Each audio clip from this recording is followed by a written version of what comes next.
2019 का लोकसभा चुनाव देश ही नहीं पूरे दुनिया के लिए बेहद अहम था।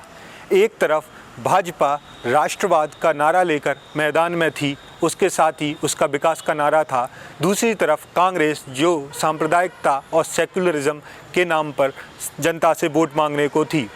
इसी कड़ी में भिंड दतिया लोकसभा से कांग्रेस ने एक ऐसा नेता चुना जिसका नाम चौंकाने वाला था। ये नेता इसको राजनीति में आए महज 2 साल ही हुए थे। इस नेता का खासियत इस बात से रही कि कांग्रेस चंबल ग्वालियर संभाग में कांग्रेस का पर्यायवाची कहे जाने वाले महाराज ज्योतिरादित्य सिंधिया के मुखर विरोध के बावजूद भी इस आज के हमारे शो के मेहमान को टिकट दिया गया। इनको टिकट मिला, चुनाव की लड़बेरी बजी, लेकिन इन विवादों ने इनको बुरी तरह से घेर लिया। हिंदू विरोध, 2 अप्रैल के दंगों में इनका नाम शामिल था, ऐसा भाजपा और संघ परिवार कह रहे थे। 2 अप्रैल के दंगों में चंबल ग्वालियर संभाग में भीषण दंगे हुए थे और कई 2-3 लोगों की जान भी गई थी। इसके बाद हिंदू विरोध इनकी पहचान बना। इसी के चलते इनको बुरी तरह से चुनाव में 1,95,000 से हार हुई। लेकिन उसके बाद इन्होंने अपनी छवि को थोड़ा ओवरकम किया और आज ये धरना प्रदर्शन और कांग्रेस की लगभग सभी कार्यक्रमों में भिंड और दतिया में दिखाई देते हैं। नमस्कार, मैं हूं अखंड प्रताप सिंह और आप मेरे साथ देख रहे हैं unwell the journey with in and without. और आज हमारे खास मेहमान हैं देवाशीष जरारिया। बहुत बहुत स्वागत है देवाशीष जरारिया जी आपका। धन्यवाद अखंड भाई। सीधे आपसे पहला प्रश्न मेरा यही है कि इंजीनियर को राजनीति में आने का या मोटिवेशन कहें या क्या ऐसे ही ज़रूरत पड़ी आपको कि राजनीति में आना पड़ा? अखंड भाई देखिए, पहले तो मैं कभी सोचा नहीं था कि मैं राजनीति में आ जाऊंगा। इंजीनियर के बाद 2013 में मेरी इंजीनियरिंग ख़त्म हुई। उसके बाद मैं यूपीएससी की तैयारी के लिए दिल्ली चला गया और वहीं दिल्ली में सोशल मीडिया के माध्यम से मेरा राजनीति से मतलब सामना हुआ या उसमें आना हुआ और इत्तेफाक से मैं राजनीति में आया। और जब मैंने शुरुआत की तो धीरे धीरे अपने आप रास्ते निकलते चले गए। पहले सोचा था कि एक दिन करूँगा, फिर सोचा कि और थोड़े दिन करता हूँ, फिर सोचा कि पार्ट टाइम कर लेता हूँ, फिर उसके बाद ऐसा लगा कि इसको फुल टाइम देने की आवश्यकता है। तो इस तरीके से कुछ भी प्लान नहीं था, बस सर्कमस्टेंसेस ऐसे बने तो हालातों की वजह से मैं राजनीति में आ गया। हाँ ठीक, अच्छा लगा जब आपको लगता है कि आप जब कोई भी आप एफ़र्ट डालते हो और एफ़र्ट से आपको वापस मिलता है तो आपको लगता है कि काम ठीक है, करना चाहिए। तो चूँकि सामाजिक परिवेश से परिवार सामाजिक परिवेश से आता है और शिक्षा के क्षेत्र से परिवार रहा है, तो सब चीज़ों की छोटी मोटी चीज़ों की सामाजिक दृष्टिकोण की जो समझ है वो पहले से थी। फिर उसके बाद आईएएस की तैयारी कर रहे थे तो उसमें भी क्या कहते हैं सरकार की नीतियों के बारे में सब कुछ जानकारी रहती है। साथ में लॉ भी कर रहे थे तो कानूनी पहलुओं की भी जानकारी रहती थी। तो उसके बाद तो जब राजनीति जब शुरुआत की तो धीरे धीरे जब देखा कि यहाँ पर इस तरह के लोगों की बहुत कमी है जो सब चीज़ समझते हों, जिसमें ज्ञान हो, उन लोगों की बहुत कमी है। तो अगर आप उस दिमाग के साथ में अगर आप यहाँ आते हो राजनीति में, क्योंकि राजनीति को एक बहुत ही अस्पृश्य क्षेत्र माना जाता है आज भी भारतीय समाज में, खासकर मिडिल क्लास के लिए और लोअर मिडिल क्लास के लिए और गरीब लोगों के लिए। थोड़ा बचपन के बारे में बताएं कि आपकी फैमिली में कौन कौन था और कैसा फादर आपके? देखिए, मेरे फादर ग्रामीण परिवेश से निकल के आए हैं और वर्तमान में शिक्षक हैं, प्रोफेसर हैं मैथमेटिक्स के। परिवार में एक छोटी बहन है, माता पिता हैं, तो माता पिता और एक भाई बहन, हम 4 लोग हैं परिवार में, तो छोटा परिवार है। तो इसीलिए आपने सोचा कि सरकारी नौकरी कर लेंगे? और हाँ, हम देखिए हम लोगों के जब जिस ये सो कॉल्ड ग्वालियर चंबल संभाग की कह लो या फिर भारत के लोअर मिडिल क्लास की मानसिकता है, खासकर वह लोग जो पहली पीढ़ी में नौकरियों में आए तो उनको दूसरी चीज़ समझ में नहीं आती है। चूँकि कृषक परिवार से और पहली पीढ़ी के नौकरी परिवार से हम लोग पेशा करते हैं, तो हम लोग की बचपन से परवरिश यही होती है कि आप अच्छे से पढ़ो लिखो और कोई अच्छी सी नौकरी पढ़ के जीवन को सेट करो। आपने बताया आपका फैमिली थोड़ा रूरल एरिया से बिलोंग, खासकर खेती बाड़ी, तो कभी आप भी जो बचपन में कभी थोड़ा हाँ नहीं किया, बिल्कुल किया है। गाँव में पहले गाँव में आना जाना रहता था जब तक होश संभाला तब तक गांव से संपर्क रहा, ताल्लुक़ रहे। वो तो जब फिर क्या कहते हैं, जब आप 9th क्लास क्रॉस कर जाते हो, फिर जब आप पे पीयर प्रेशर हो जाता है कि आपको IITs की तैयारी करनी है, तैयारी करना, तो उस तरह धीरे धीरे फिर क्या कहते हैं बचपन खोता चला जाता है और जिम्मेदारियां बढ़ती चली जाती हैं। आपने भोपाल से इंजीनियरिंग की है और इंजीनियरिंग कॉलेज में एक, मुझे इंजीनियरिंग नहीं, जो भी कॉलेज, मैं भी लॉ कॉलेज में रहा हूँ, एक अलग ही ऐसा दुनिया होती है जो शायद ना आपको पहले मिली थी ना आपको अब मिलेगी। तो वहाँ देवाशीष जरारिया को अगर मैं देखता तो मैं देवाशीष जरारिया को कैसे देखता और क्या देवाशीष उस समय थे? देखिए, बिल्कुल इंजीनियरिंग कॉलेज में और अपने यंगस्टर यूथफुल लाइफ में मैं बिल्कुल जितना गंभीर और जितना इसमें दिखता हूँ बिल्कुल वैसा नहीं था। हाँ, अपना डोमेन था, सब हंसी मजाक, दोस्त यार सब थे, सब बहुत अच्छा चल रहा था, ठीक है। हाँ, लेकिन ये मेरे को ये था कि मुझे प्राइवेट सेक्टर में नहीं जाना है। ये मेरा पहले से प्लान है, कंप्यूटर साइंस से मेरा इंजीनियरिंग था, लेकिन मेरा पहले से माइंड मेकअप था कि मुझे प्राइवेट सेक्टर में नहीं जाना, मुझे प्रिपरेशन तो UPSC की करनी है, मुझे सिविल सर्विसेज में जाना है, सामाजिक सेवा करनी है। और ये कॉलेज में आप भी बंक मस्ती सारा? हाँ, सब कुछ। अब कॉलेज तो मैं जानता हूँ, फर्स्ट ईयर में गया हूँगा, उसके बाद तो फिर सेकेंड थर्ड ईयर तो बंक में ही गया, फिर फोर्थ ईयर में तो फाइनल में थोड़ा सा मैं तैयारी को लेकर थोड़ा सजग हो गया था कि सीरियस हो गया था, तो हमने 2 साल 2-2.5 साल तो खूब मस्ती करी है और पेपर निकल ही जाते थे जी। पेपर तो इंजीनियर में जो रोज होता है कि रात को पढ़ के पेपर निकालते थे, सब में ही होने लगा। शिवानियाँ हमारे यहाँ वो आती थी, शिवानी आती थी, वो पढ़ के पेपर निकालते हैं। लेकिन आज अगर देवाशीष जरारिया 2019 में आपको लोकसभा का टिकट मिला और चूंकि आप हारे, पूरे देश में MP में बहुत ही मुश्किल से एक सांसद आपकी पार्टी के जीते, तो देवाशीष जरारिया को उस समय लोगों ने हिंदू विरोधी, देशद्रोही, टुकड़े टुकड़े गैंग का सदस्य और इस तरह की उपमाएं दी। हालांकि इलेक्शन में जैसा शुरू में ऐसा कहा जा रहा था कि 5 लाख वोट से कम आ रहेंगे, लेकिन सर लास्ट जो रहा आपका 1,95,000 के करीब रहा। तो उसके बाद जो देवाशीष ने ग्रोथ किया है, जो मैं भी पर्सनली देख रहा हूँ, पर्टिकुलरली भिंड में 7 दिन में कम से कम 2 से 3 दिन यहाँ रहना, कार्यकर्ताओं से मिलना, ये सारा इतना नेगेटिविटी के बाद, इतना यहाँ से जो है दुत्कार मिलने के बाद, इतना कैसे आपने किया कि नहीं मैं उन्हीं लोगों में जो मुझे दुत्कार रहे हैं उन्हीं में मैं जाऊंगा और उन्हीं में आज आप एक पॉलिटिशियन हैं जो मेरे हिसाब से कांग्रेस के तो सबसे बड़े यहाँ पे जो दिखता है वो है? देखिए, निश्चित तौर पे जब मैं जहाँ चुनाव लड़ने के लिए आया, तो जब मैं यहाँ चुनाव लड़ने के लिए आया तो मेरा राजनीतिक में अनुभव मुश्किल से 2-2.5 वर्ष का था जी। 2-2.5 वर्ष के कम समय में मुझे पार्टी ने बहुत बड़ा मौका दिया। तो जब मैं यहाँ आया और जब सब चीज़ पता चली, तो जब आपको पता होता है कि कोई आपके बारे में झूठ फैला रहा है, यहाँ पर चला कि मैं JNU से ताल्लुक़ रखता हूँ, जबकि मैं कभी JNU पढ़ा नहीं, मेरी शिक्षा भोपाल के UIT इंजीनियरिंग कॉलेज से हुई। उसके बाद फिर मैं दिल्ली गया तैयारी के लिए और उसके बाद मैंने लॉ किया, वो भी DU से किया, दिल्ली यूनिवर्सिटी के बहुत प्रेस्टिजियस इंस्टीट्यूट है, कैंपस लॉ सेंटर, उससे किया। और केवल एक तस्वीर के बिहाफ पर मनगढ़ंत बातें, र्यूमर्स फैलाई गई, मुझे राम विरोधी कहा गया, जबकि मेरे कोई भी व्यक्तिगत किसी भी धार्मिक भावना को ठेस पहुंचाने का कोई भी मैंने ऐसा नेगेटिव कमेंट आज तक नहीं किया। आज तो छोड़ दीजिए, पहले भी अपने जीवन काल में नहीं किया। एक डिबेट का कुछ अंश था, उसमें मैं और संबित पात्रा की बहस हो रही थी, तो मैंने कहा कि नहीं, राम दलितों के नहीं हैं, ठीक है, और उस पॉइंट को काटा गया, जबकि वो उसका परिप्रेक्ष्य अलग था। वो बहस चल रही थी निराकार और आकार, क्या कहते हैं, ब्रह्म की जो बहुत बहस चल रही थी, तो हम उसमें चर्चा कर रहे थे। तो मैंने कहा कि जो कबीर के बारे में चर्चा हो रही थी, मैंने कबीर के जो राम थे वो निराकार राम थे। पहले की जाति व्यवस्था की चुनौतियाँ, कठिनताएँ इतनी थी कि आपके जो नाम, भगवानों के नाम पे नाम रखने का भी अधिकार नहीं था। तो तभी तो ये भक्ति मूवमेंट खड़ा हुआ। कबीर लोग ये निकल के आए, इन्होंने क्या कहते हैं राम की नई परिभाषा गढ़ी, इन्होंने कण कण में राम होना बताया। तो हम इस परिप्रेक्ष्य में एक बहुत इंटेलेक्चुअल डिबेट चल रही थी, तो उस डिबेट का एक हिस्सा काट के यहाँ पर मीडिया की, बीजेपी की IT सेल ने चलाया और तमाम तरह के और कन्हैया के साथ मेरा फ़ोटो वायरल कर दिया कि ये टुकड़े टुकड़े गैंग का सदस्य है, ये है वो है।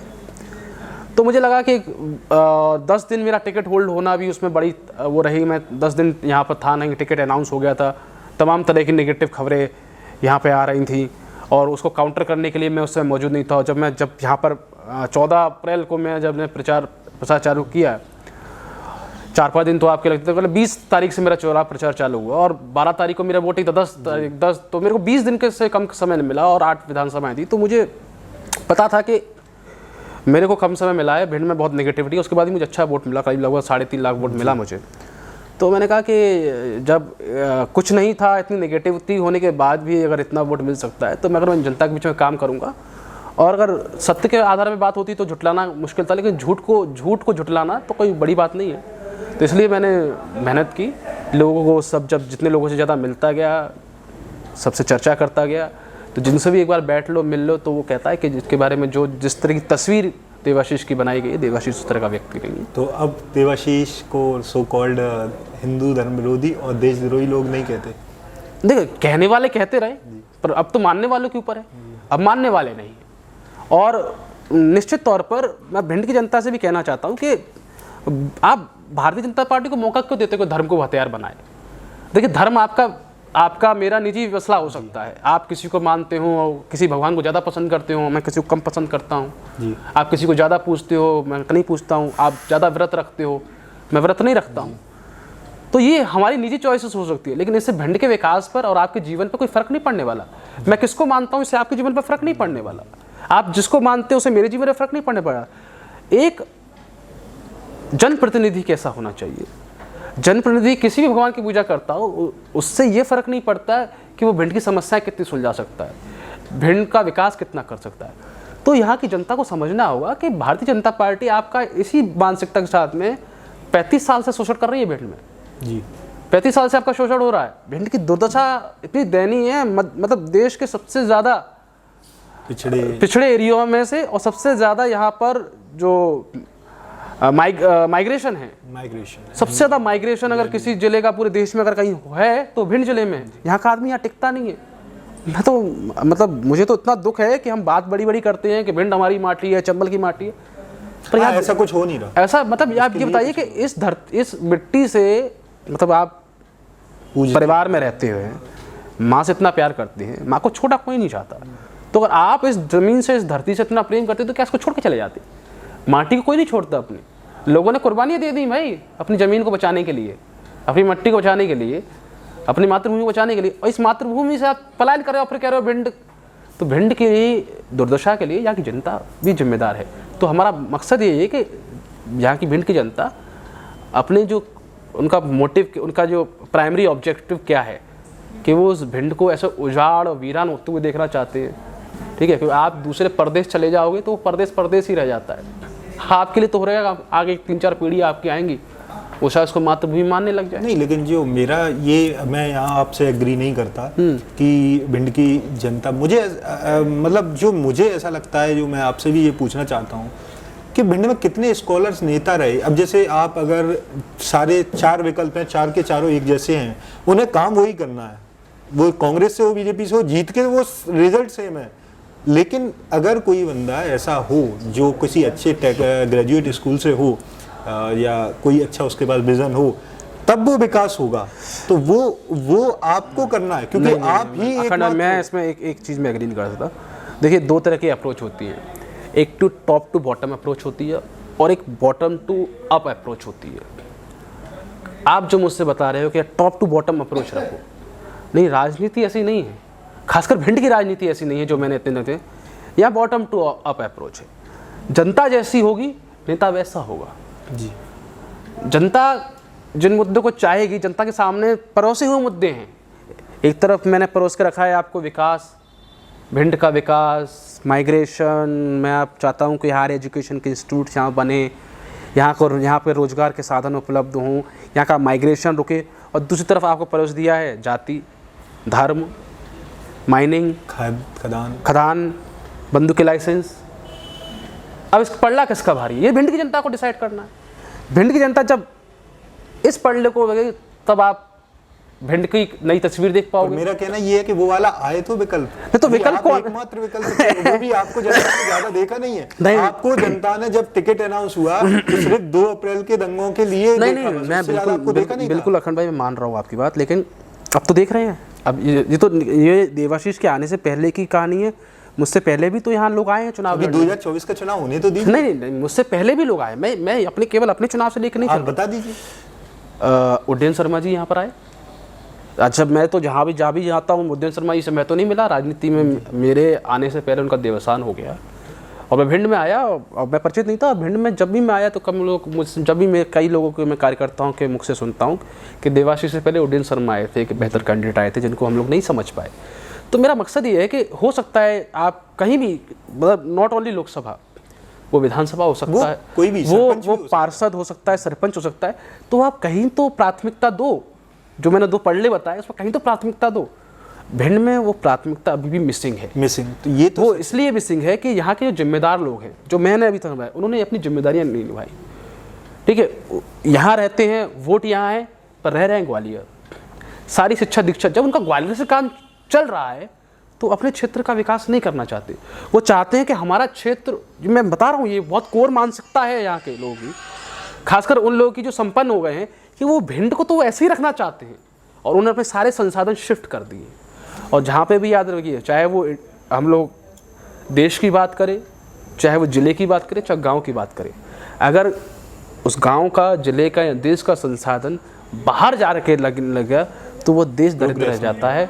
वो क्या कहते हैं, अफ्रीका देख लीजिए, जितने भी माइनिंग रिच कंट्रीज़ हैं, जितने भी जहाँ पर हीरा, सोना, जवाहरात, पेट्रोल सब मिलता है, वो सबसे निर्धन है। और उनके शोषणकर्ता जो सब चीज़ें ले जाते हैं वो सब अमीर है। तो लेकिन ये क्वेश्चन तो मैं ज़रूर पूछूंगा और हमारे लोग जो देखने वाले हैं वो भी जानना चाहेंगे, क्या देवाशीष जरारिया आज हिंदू हैं? निश्चित तौर पर देखिए, एक राजनेता सभी धर्मों को साथ में लेकर चलता है। यहाँ इस देवाशीष से आप बात कर रहे हैं, he is not an individual entity. मैं एक इंडिविजुअल एंटिटी नहीं हूँ। और निश्चित तौर पर जब हम फॉर्म भी भरते हैं अपना, तो अपने फॉर्म के आगे हिंदू टिक करते हैं। हाँ, मैं फिर बता रहा हूँ कि हो सकता है कि आज से पहले मैं कम पूजा पाठ करता हूँ, ठीक है, कम मानता हूँ, आज हो सकता है ज़्यादा मानता।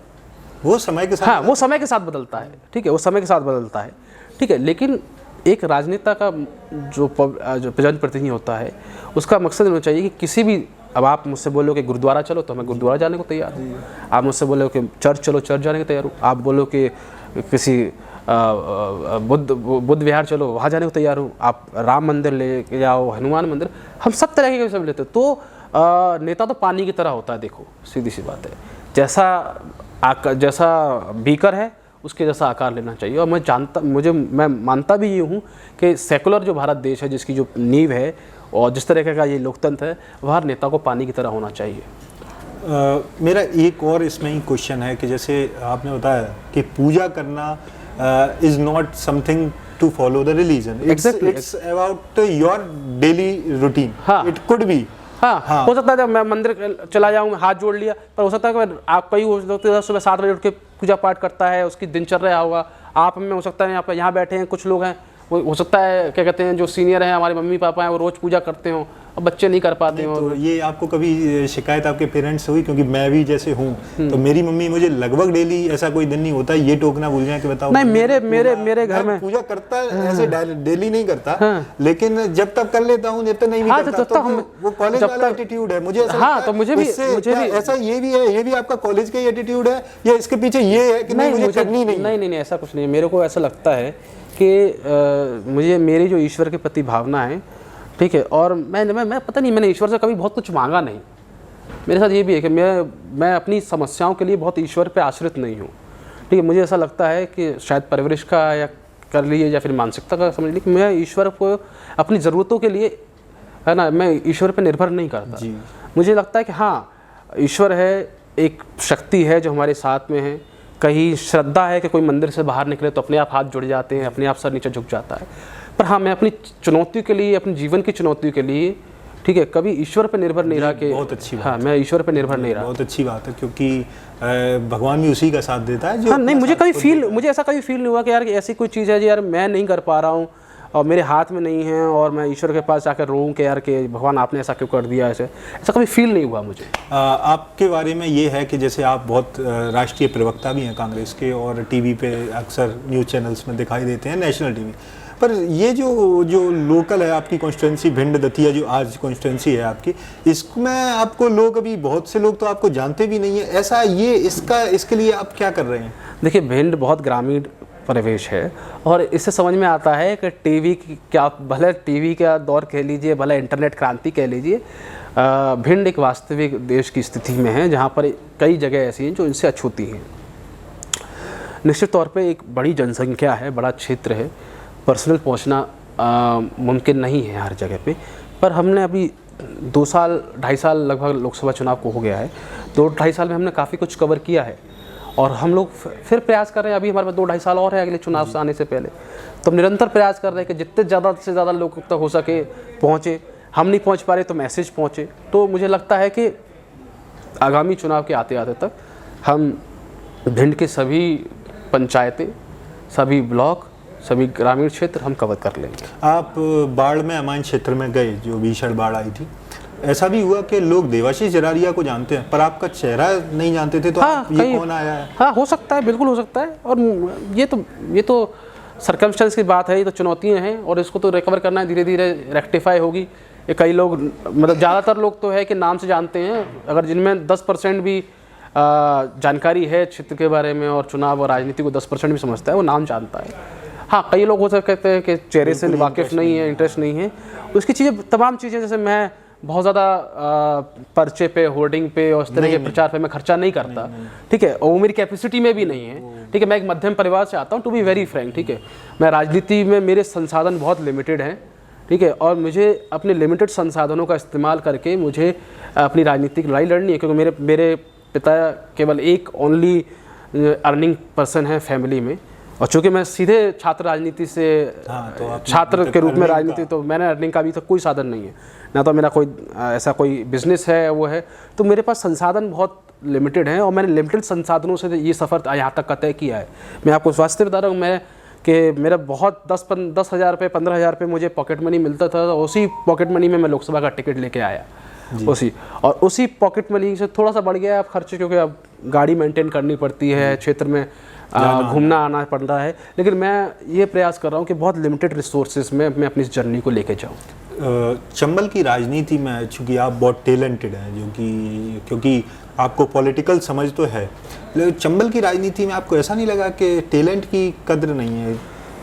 देखिए, निश्चित तौर पर कि मैंने भारत की राजनीतिक परिवेश में एक चीज़ समझा है कि भारत यथास्थितिवादी देश है।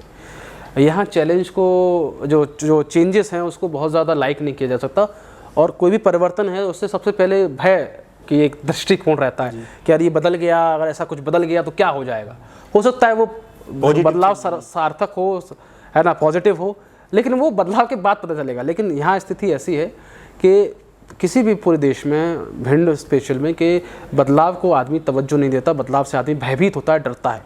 तो हम प्रयास कर रहे हैं कि उस बदलाव के प्रति, अब जैसे इस कीमतों को लेकर भी है कि पहले से डाल दो, है ना, 100 रुपये का डीजल की आदत डाल दो तो महंगा होगा तो फ़र्क नहीं पड़ेगा।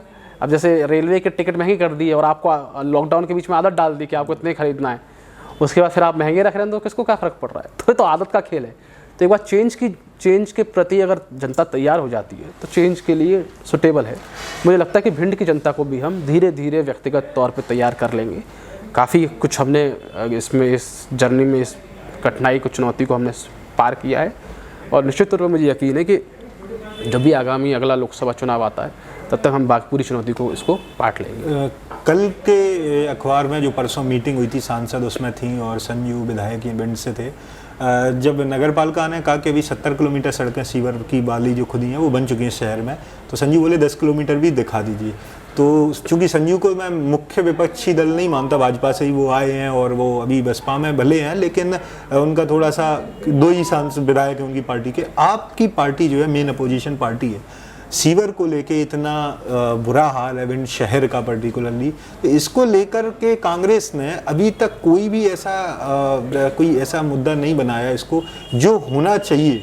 तो देखिए, निश्चित तौर पे हम लोगों ने, ऐसा नहीं कि हम लोगों ने काम नहीं किया। अब से कुछ दिनों पहले, पिछले महीने ही हम लोगों ने भिंड की व्याप्त समस्याओं को लेकर नगर पालिका का घेराव किया था, और आज भी हम लोगों ने धरना दिया है ना। दिक्कत ये है कि नेक्सस चल रहा है। देखिए, नेक्सस है लोकतंत्र की, में विपक्ष की आवाज़ को ज़बरदस्ती, क्या कहते हैं, सत्ता पक्ष सुनना नहीं चाहता है, ठीक है।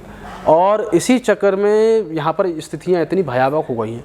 और भिंड की जनता भी है, भिंड की जनता भी क्या है कि उसने अपना मुकद्दर मान लिया है। भिंड की ख़राब सड़कें, भिंड की ख़राब बिजली व्यवस्था, भिंड में अराजकता, भिंड में व्याप्त भ्रष्टाचार, इसको जनता ने अपना मुकद्दर मान लिया है। ठीक है, और एक बार मुकद्दर मान लिया, बचपन से देखते आ रहे हैं, सुनते आ रहे हैं, तो उसमें ढल गए हैं, रह बस गए हैं, बस हाँ, रह बस गए हैं। तो इनको झकझोरने के लिए, जनता को झकझोरने के लिए आपको एक बार काम करके दिखाना पड़ेगा। आपको एक बार, जैसे कोई कंपनी भी होती है, जैसे जियो ने किया, तो उन्होंने क्या किया, पहले फ्री डाटा दिया और फ्री डाटा को उनकी ज़रूरत बना दिया व्यक्ति की, और उसके बाद फिर अपना बिजनेस मॉडल चला दिया। आज जियो अकेली प्रॉफिटेबल टेलीकॉम कंपनी है, बाकी सब का बट्टा बैठ गया। तो ऐसे ही जनता को भी आपको एक बार विकास दिखाना पड़ेगा, उनको एक बार अच्छी सड़क दिखानी पड़ेगी, एक बार सफाई दिखानी पड़ेगी, एक बार बिजली 24 घंटे आते हुए देनी पड़ेगी। जैसे एक बार वो 24 घंटे की बिजली की आदत पड़ जाएंगे, तो 1 घंटे बिजली भी कटेगी तो क्या कहते हैं, अधिकारी को सर पे खड़े हो जाएंगे। आप एक हमेशा अग्रेसिव मोड में, मैंने देखा है आपको, हमेशा अग्रेसिव मोड में आप रहते हैं, लेकिन फिर भी एक, मैं नाम तो नहीं लूँगा, एक हाई कोर्ट से रिटायर जज हैं और सिंधिया जी के बहुत करीबी भी हैं। उन्होंने मुझसे एक बार कहा था कि the thing is that time he was in Congress, Scindia ji, कि Congress is not a strong opposition, Congress could rule well while BJP is the best opposition available in India। Bengal में देखें जरासे से कितने हो गए, पर कांग्रेस इतना अच्छा विपक्ष क्यों नहीं बन पाता? देखिए, ये बहुत ही अच्छा सवाल पूछा खंड भाई आपने। निश्चित तौर पे कि कांग्रेस विपक्ष के रूप में कांग्रेस सामने बहुत चुनौतियाँ हैं। उसका कारण है, कांग्रेस को जितने भी वरिष्ठ नेता इस समय हैं, मेरा उनसे कोई मनमुटाव नहीं है, पर उन लोगों ने अपना पूरा जीवन, राजनीतिक जीवन जो उतार चढ़ाव होता है, जो समय होता है राजनीतिक जीवन का, जो क्रूशल समय होता है, वो उन्होंने सत्ता में देखा, सत्ता सुख की वजह से, सत्ता सुख में देखा है उन्होंने।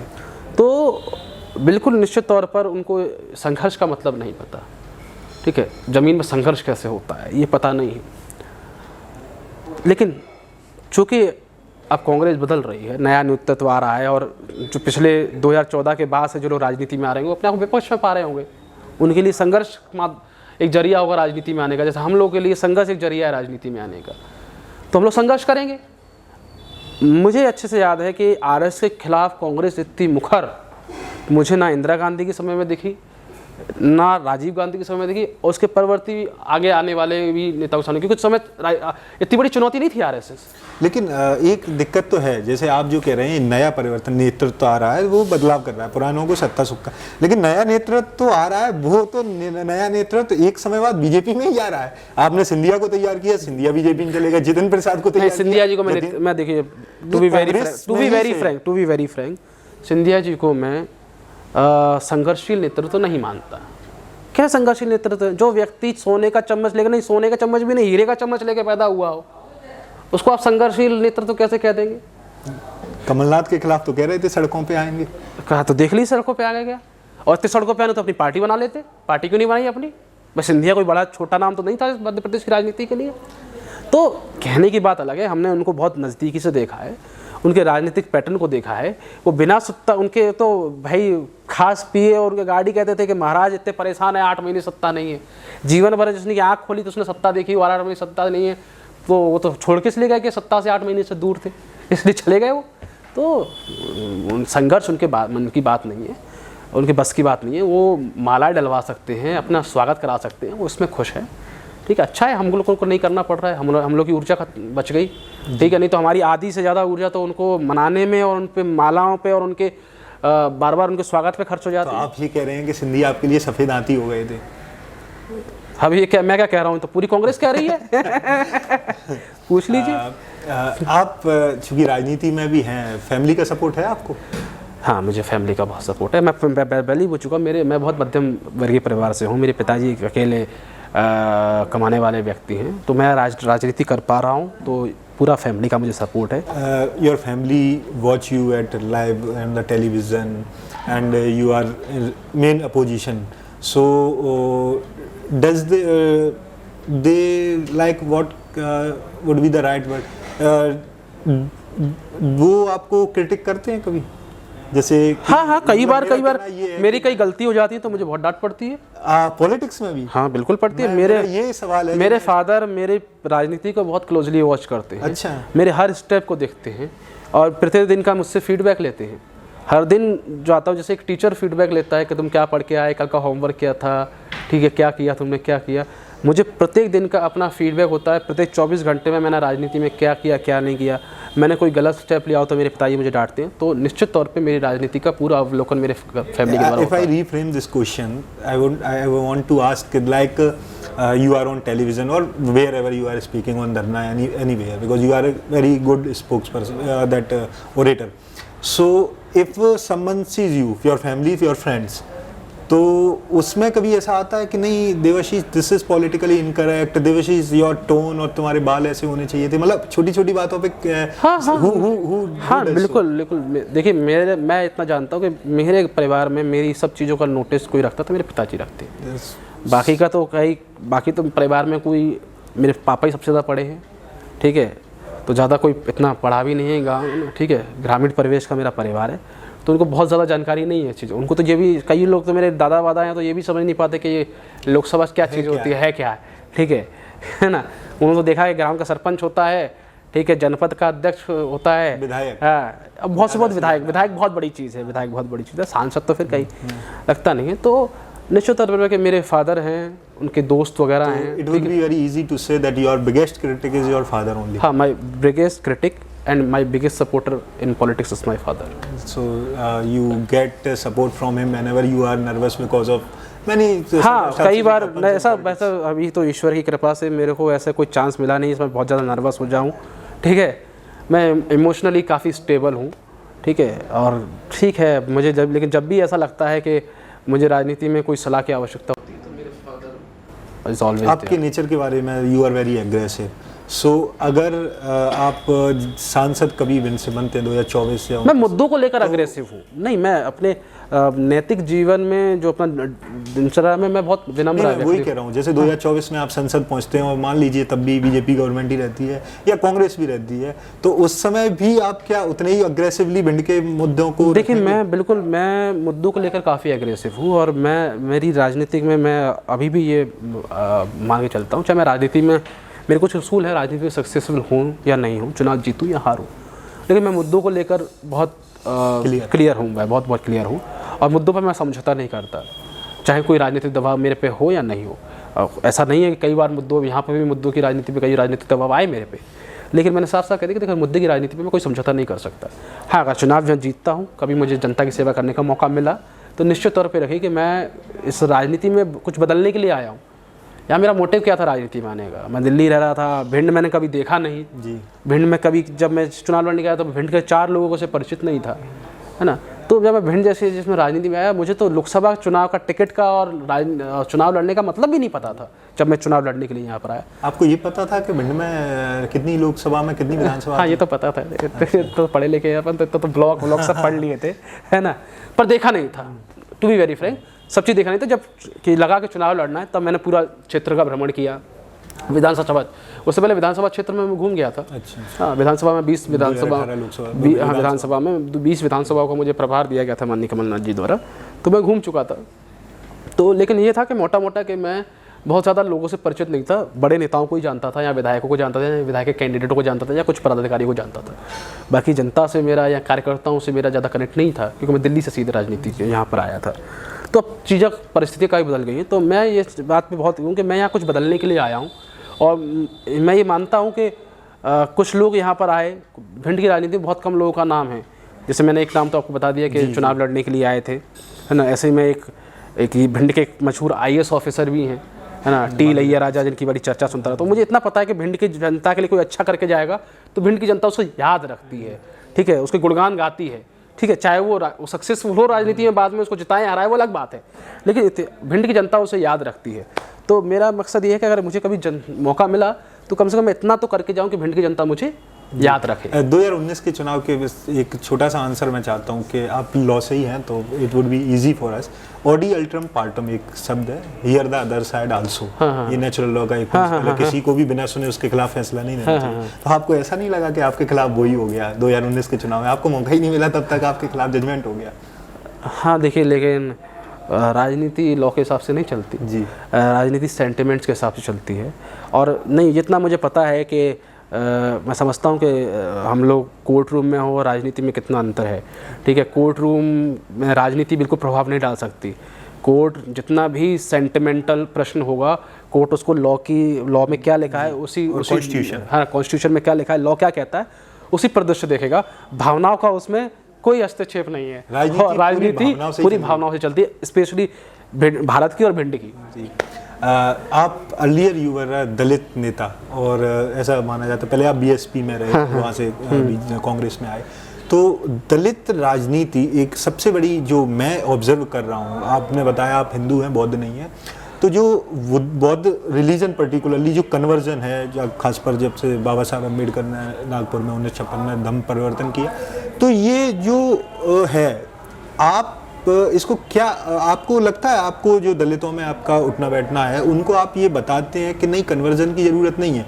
क्योंकि अगर आप कन्वर्जन में देखें तो सबसे पहले आप ये देखेंगे कि कन्वर्जन में दलितों को मतलब नहीं पता। They are not actually practising Buddhism, they are not going to Buddha Vihars, they are not doing meditation, they are still Dalits for the people who have casteist mentality। तो वो जो मानसिकता है वो बुद्ध में भी जाके बदली नहीं है, तो फिर उनका बुद्धिज्म में कन्वर्ट होने में वो ना मेडिटेशन कर रहे हैं ना कुछ भी कर रहे हैं, actually they are not following Buddhism. तो कहीं ना कहीं आपको ऐसा लगता है कि इस चीज को लेके मैं जो बुद्धिस्ट है, पहली चीज़ तो जो डेफिनेशन है यहाँ पर रिलीजियंस की, तो उसमें बुद्धिस्ट हैं, सिख्स है, ये सब हिंदू धर्म का एक पार्ट है जी। ठीक है, इसीलिए इसको प्रॉपर कन्वर्जन नहीं बोला जाता, कि प्रॉपर कन्वर्जन के लिए जो माइनॉरिटीज, जैसे आपका आप इस्लाम में जाते हैं, क्रिश्चियनिटी में जाते हैं, तो आप अपना स्टेटस जो है दलितों का स्टेटस खो देते हैं, चूँकि संवैधानिक बैरियर है यहाँ पर। तो आप अगर still you convert to Buddhism तो आपका एससी का स्टेटस बरकरार रहता है। ठीक है, तो पहली चीज़ तो ये। दूसरा, हम लोग 2-3 तरह की प्रैक्टिसेस हैं। एक तो क्या है कि रिलीजियस प्रैक्टिकल है, और एक होती है कल्चरल प्रैक्टिसेस। हो सकता है कि आप बुद्धिज़्म में कन्वर्ट करते तो आप रिलीजियस प्रैक्टिसेस छोड़ दें, पर ज़्यादातर जो न्यू बुद्धिस्ट हैं, इनको नव बुद्ध बोलते हैं, उनकी कल्चरल प्रैक्टिसेस जो हैं वो ज़्यादातर हिंदू धर्म से प्रभावित हैं। ठीक है, तो निश्चित तौर पर मुझे ये लगता है कि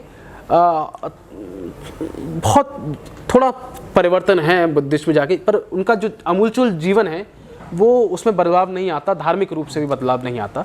हाँ, बस वो पूजा पाठ करना एक धर्म की छोड़ देते हैं, भगवान बुद्ध के कई उपासना चालू कर देते हैं, और उसकी भी आप जैसा बोल रहे हैं कि सब चीज़ें नहीं पता, निश्चित तौर पर सब नहीं पता, लेकिन उनके लिए केवल कि भगवान बुद्ध के आस्था मानना और ये मानना, ठीक है, उनके आइडेंटिटी का प्रश्न इसलिए करते हैं। और मुझे लगता नहीं कि जहाँ पर भी बुद्धिस्ट बन गए तो उनके बीच में जो हिंदू सोसाइटी है, कन्वर्जन जैसा फैक्टर कुछ और में कोई क्लैश है, ऐसा कुछ भी देखने को नहीं मिलता कहीं पर भी। और अगर इस चीज़ को देखें, पर्टिकुलरली भिंड में बात करें, तो सबसे पहले मैं और जो हमें देखेंगे वो सब ये ज़रूर जानना चाहते हैं कि देवाशीष जरारिया का भिंड के लिए क्या विज़न है। देखिए, मेरा भिंड के लिए बहुत क्लियर विज़न है। मेरा सोच है कि भिंड से माइग्रेशन रुकना चाहिए। माइग्रेशन, हाँ, माइग्रेशन रुकना चाहिए। माइग्रेशन के कारण हैं यहाँ पर। पहला तो यहाँ पर इंफ्रास्ट्रक्चर वीक है। किसी भी जगह पर उसके व्यक्ति को रोकने के लिए वहाँ इंफ्रास्ट्रक्चर का डेवलपमेंट करना पड़ता है। तो हमारा प्रयास रहेगा कि यहाँ इंफ्रास्ट्रक्चर डेवलप हो। अब ये 2 लेन हाईवे है, इसको 4 वे किया जा सकता है। वैसे ज़रूरत तो अब 6 लेन की, आप 6 लेन कर लो, है ना, 4 लेन हो जाए, पहले 6 लेन कर लो। ठीक है, कई जगह पर बाईपास की दिक्कत है, जैसे हमारा यहाँ भिंड का बाईपास भी है, भरपूर नहीं मेन सड़क हो गया। ठीक है। दूसरा, यहाँ सेंटर्स बिठाने की ज़रूरत है ना, जिससे क्या कहते हैं यहाँ पर इंडस्ट्रियल, जैसे हमारी मालनपुर की इंडस्ट्री है, ठीक है, कितनी कंपनियाँ आई, कितनी बंद हो गई, कुछ अता पता नहीं। ठीक है, फिर दूसरी चीज़ यहाँ पर आवश्यकता है कि बड़े सरकारी इंस्टीट्यूट्स का बनना यहाँ आवश्यक है। जैसे मेडिकल कॉलेज की बड़े टाइम से मांग चल रही है, सैनिक स्कूल की बड़े टाइम से मांग चल रही है, उसका क्या हो रहा है कि भगवान जाने पता ही नहीं चला, बड़ा टाइम लंबा समय हो गया। तो इस तरह के इंस्टीट्यूशंस की बहुत आवश्यकता है। तो पहले तो हमें यहाँ पर इंफ्रास्ट्रक्चर डेवलप करना पड़ेगा। इंफ्रास्ट्रक्चर डेवलप करने से यहाँ का मार्केट डेवलप होगा। मार्केट डेवलप होने से यहाँ पर जो छोटे मोटे जो रोज़गार हैं वो डेवलप होंगे। ज़मीनों की स्थिति बढ़ेगी, ज़मीनों के भाव बढ़ेंगे। ज़मीनों के भाव बढ़ेंगे तो यहाँ का आदमी यहाँ पर रुकना प्रारंभ करेगा, ठीक है। यहाँ बसाहट बढ़ेगी। अभी यहाँ बसाहट नहीं बढ़ रही, यहाँ के प्लॉट, यहाँ प्लॉटिंग नहीं कट रही है, सब वाले जाके प्लॉट ले रहे हैं। तो पहला जो मेरा मकसद रहेगा अगर 5 साल कि मैं भिंड की माइग्रेशन रोक सकूँ। दूसरा, मैं भिंड को क्या कहते हैं, रेत से ऊपर, बंदूक से ऊपर, ठीक है। भिंड की जो इमेज है आज भी भिंड को लोग चंबल के डाकू के रूप में जानते हैं, ठीक है। तो मैं चाहता हूँ कि भिंड बहुत सारे, भिंड में सबसे ज़्यादा सैनिक हैं, तो यहाँ क्यों नहीं हो सकता कि एक ऐसा सेंटर बन सके, ठीक है, जो पूरा देश का यहाँ पर क्या कहते हैं युवा यहाँ आता है, यहाँ एक अच्छा सैनिक सेंटर क्यों नहीं बन सकता। अगर यहाँ पर एक अच्छा सैनिक सेंटर बने, यहाँ पर क्या कहते हैं अच्छी यहाँ ट्रेनिंग सेंटर बने यहाँ पर, तो यहाँ से ही हमारा भिंड का युवा यहीं से ट्रेन होकर जाएगा, ठीक है। तो काफ़ी चीज़ें हैं भिंड की। दूसरा मेरा मोटिव रहेगा कि भिंड की तस्वीर को बदलना, भिंड को जिसके बारे में जाना जाता है। तीसरी चीज़, शिक्षा के स्तर पर सुधार करना। आज यूपीएससी का रिजल्ट आया है, कल रिजल्ट आया है, जब हम लोग ये इंटरव्यू ले रहे हैं उससे एक दिन पहले रिजल्ट आया। भिंड से मात्र एक युवा का सिलेक्शन हुआ है। तो ऐसे युवा जो भिंड से आईएएस बन रहे हैं, आईआईटीज़ में जा रहे हैं, आईआईएम्स में जा रहे हैं, डॉक्टर्स बन रहे हैं, जजेस बन रहे हैं, ऐसे युवाओं को, ऐसे लोगों को ला के भिंड के युवाओं को ज़रूरत है कि उनसे वो प्रेरणा लें अपनी जीवन में। देखिए, जीवन में कठिनाइयाँ बहुत आवश्यक है होना। भिंड का युवा सरलता की तरफ जा रहा है, और लेकिन वो सरलता नहीं है। जो सरल रास्ता है वही तो गलत रास्ता है, जो कठिन रास्ता है वही सही रास्ता है। तो ये समझाना होगा। तो मेरा मकसद ये रहेगा कि भिंड की तस्वीर बदले। 30 सालों में जो कुछ नहीं हुआ, हम भिंड को कम से 5, अगर एक मौका भी मिलता है तो कम से 5 साल में वो कर सकें जो 30 सालों में 35 सालों में नहीं हुआ। जब आप 19 में भिंड आए, और पिछले इंटरव्यू में मैंने विष्णु प्रताप सिंह से ये सवाल ज़रूर पूछा था कि जो होर्डिंग पॉलिटिक्स है, और बड़ा गंदा सा लगता है कि छोटा सा कोई नेता आ जाए, प्रथम नगर से आगमन, और ये मैं I personally hate this. Devashish Chararia का कभी भी कोई पोस्टर, शायद किसी और के द्वारा लगाए हुए पोस्टर में कहीं छोटा सा फोटो हो तो, पर व्यक्तिगत रूप से ना रक्षाबंधन, ना दिवाली, ना दशहरा, ना ईद, ना रक्षाबंधन, इंडिपेंडेंस डे, कभी ऐसा नहीं मिला। आप जब यहाँ आए तो आपको ऐसा नहीं लगा कि फिगर बनाने के लिए, पब्लिक फेस बनने के लिए होर्डिंग पे जाना ही पड़ेगा? नहीं, ऐसा नहीं लगा मुझे, बिल्कुल भी नहीं लगा। क्योंकि जब पूरे देश में पहचान बनाई तब कोई होर्डिंग बैनर नहीं लगाया। लोकसभा का टिकट ले आए तब भी कोई होर्डिंग बैनर नहीं लगाया। तो आगे की राजनीति के लिए भी अब मुझे इतना पता चला गया कि होर्डिंग बैनर से तो केवल राजनीति नहीं होती। हाँ, जिन लोगों के लिए ज़रूरत है, हो सकता है होर्डिंग बैनर इंपॉर्टेंट हो, पर मेरे लिए तो इम्पोर्टेंट नहीं रहा। तो कभी आवश्यकता नहीं लगी। फिर लगा कभी, फिर मैं जैसे बताया कि इकोनॉमिकल रिसोर्सेज भी मेरे सामने एक चुनौती है। तो मैं अपना बहुत वैल्यूबल जो मेरा इकोनॉमिक रिसोर्स है, ठीक है, मैं उसको होर्डिंग बैनर पे मुझे लगता है कि वो मेरे लिए अपव्यय है, फालतू का व्यय है, उसको मैं कहीं और इस्तेमाल कर सकता हूँ जो मेरे लिए ज़्यादा सूटेबल हो, ज़्यादा मुनासिब हो। अब ये फर्स्ट राउंड था हमारे इसका, तो इसमें इंट्रोडक्शन जो आपका है आपके बारे में। अब ये जो राउंड है इसको अपन प्योरली पॉलिटिकल करेंगे, because you are a scholar.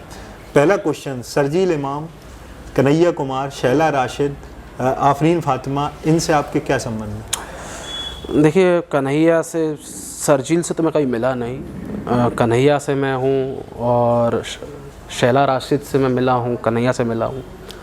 क्योंकि जिस समय मैं राजनीति कर रहा था दिल्ली में, तो ये लोग भी राजनीति कर रहे थे। तो जब आप एक प्लेटफॉर्म पर दिल्ली में राजनीति कर रहे होते हैं, बड़े प्लेटफॉर्म पर राजनीति करते, तो किसी न किसी प्लेटफॉर्म पर आप इनकी मुलाकात होती रहती है, ठीक है। तो अब जैसे यहाँ भिंड में आप कहीं सभा करोगे तो खंडा रोड पर सभा करनी पड़ती है, चुनिंदा स्थान है। वैसे दिल्ली में भी जब आप नेतागिरी करोगे तो चुनिंदा जगह हैं। जैसे आपको पार्लियामेंट स्ट्रीट पे ही धरना देना है, जैसे आपको कोई कार्यक्रम करना है तो आप ज़्यादा कॉन्स्टिट्यूशन क्लब जाओगे, बहुत बड़ी रैली होगी तो रामलीला मैदान जाना पड़ता है। वरना आप छोटे जो कार्यक्रम होते हैं, जो कि इंटेलेक्चुअल कार्यक्रम होते हैं, या तो आपको प्रेस क्लब जाना पड़ता है या कॉन्स्टिट्यूशन क्लब ऑफ इंडिया जाना पड़ता है। तो इन सभी जगह पे जाना, कई बार डिबेट्स में हम लोग साथ बैठ रहे हैं, ठीक है।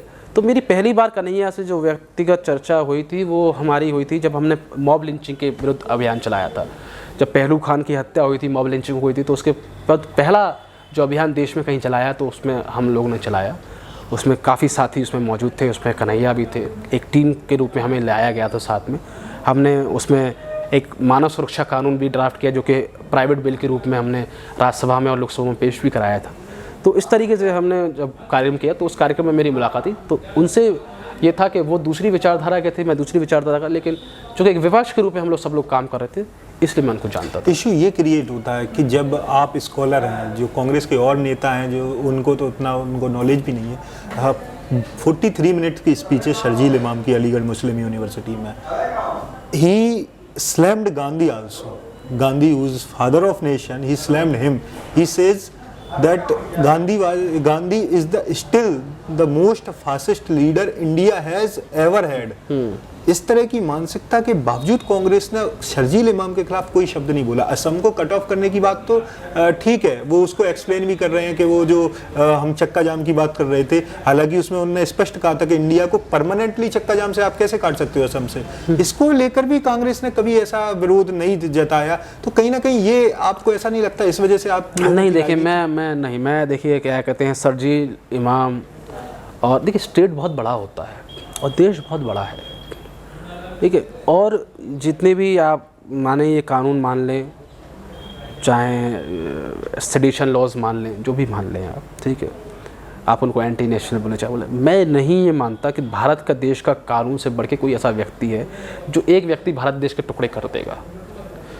भारत इतना कमज़ोर राष्ट्र नहीं है, किसी एक व्यक्ति के कहने से वो टूट जाएगा। लेकिन he is creating a sentiment and when the time that people are on the streets. नहीं बिल्कुल, अगर तो उस पर कार्रवाई होनी चाहिए। नहीं बिल्कुल, अगर ब्रिज में जब लॉ एंड ऑर्डर के लिए अगर कोई समस्या है तो उसका जो स्थानीय प्रशासन है वो निपटेगा उससे। पर आप लोगों को, आपकी पार्टी को उसको क्रिटिसाइज नहीं, तो हमारे लिए पार्टी के लिए हमारे लिए देखिए सरजील इमाम कौन है, क्या इशू है वो हमारे लिए? एक जिले का क्या कहते हैं थानेदार उसको ही डील कर लेगा। एक और चीज जो है नोटिस में आई है, देखिए मैं इसको ये मैं बता देना चाहता हूँ कि निश्चित तौर पर इस तरह के जो बातें करके एक बड़ी लार्जर जनता को भड़काया जाता है। राजनीतिक पार्टियों को ऐसे संवेदनशील मुद्दों पर राजनीति करने से बचना चाहिए। शर्जील इमाम हो, ठीक है, या कोई और हो, किसी ने भड़काऊ भाषण दिए हैं? भाजपा के नेता तमाम भड़काऊ भाषण देते थे। अब बताओ, जब क्या कहते हैं योगी आदित्यनाथ के कितने भड़काऊ भाषण हैं, है ना, भारतीय नेताओं के बड़े बड़े भड़काऊ भाषण हैं। तो कांग्रेस ने तो कभी इसको नेशनल इशू नहीं बनाया कि ये राष्ट्रीय सुरक्षा के लिए खतरा है, ठीक है, एक छोटा सा मैटर है। और ये भाजपा भी चाहे तो एक सिंपल सा थानेदार का मामला, एक थानेदार से बोल दो, वो डील कर लेगा इन ऐसे लोगों को, ठीक है, वहाँ एक केस रजिस्टर होगा, सब मामला चल जाएगा। लेकिन उसको जबरदस्ती उसका प्रोपेगेंडा क्रिएट करना और उसको राष्ट्रीय सुरक्षा के लिए खतरा बताना, अब दिखा कौन रहा है उसको? शर्जील इमाम को दिखा कौन रहा है भाई, बताओ?